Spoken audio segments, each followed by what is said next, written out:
In this video, we will walk through the co-registration of an EEG dataset that has no digitized electrode positions with an individual MRI.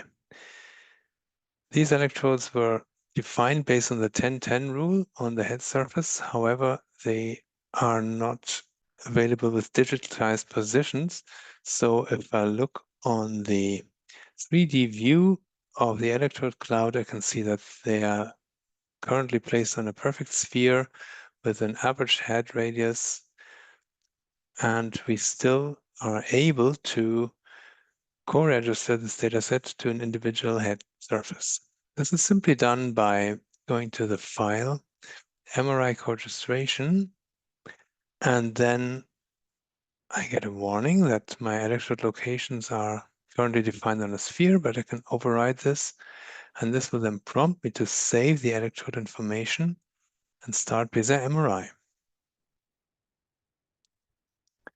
In BESA MRI, I can now accept and then start the workflow for the co-registration. I simply need to inform the program that I want to place 10-10 electrodes rather than fitting digitized positions. Here, I would also have the possibility to generate lead field matrices for more accurate head modeling. However, this will take a little bit more time, so I'll skip this step. If I did this, you could see that there would be an additional work step in the workflow. I press next, then I can select my input project, and I will select this project here. So this is an MRI that has already been segmented in another workflow in BESA MRI. And now the next step is to identify the fiducial positions. I'm starting with a Nasion.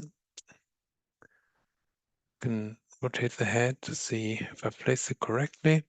If I'm happy with it, then I'll press this button or the Enter key.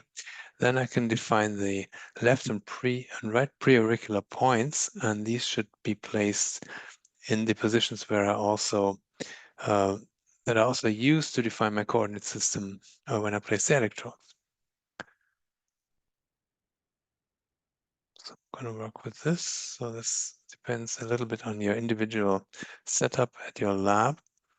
And then the next step is to select the file that I just written in my BESA research, and also I can see that's already been pre-selected here, and I can simply press the save button to save the now adapted electrode positions that are now perfectly matching the head shape that I have segmented earlier in the MRI segmentation work step.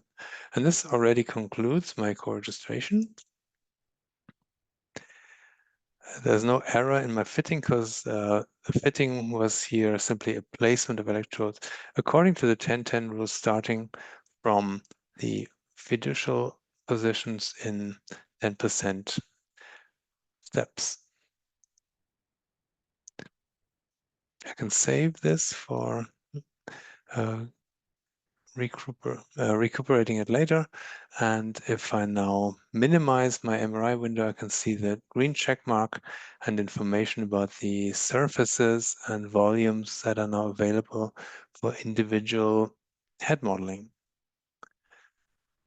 I can now have a quick look at this data set and see how that looks like in the 3D source imaging window. So if I simply drag over one of the segments, right-click, select source analysis, I then get the ability to refine my interval and filter settings to optimize signal-to-noise ratio. Press the source analysis button, get into the source analysis module, and I can now display the individual anatomy. This is available here. And I can also use the anatomy for fitting. For example, if I want to do a dipole fitting in auditory signals as this one, it would make sense to place two sources, so make them symmetric to make use of the information regarding the paradigm that I would expect bilateral activation. Press all fit and then start the fit. And then I can see directly that they end up in areas close to the Heschel regions. This would be further improved by using an individual head model computed after the co-registration.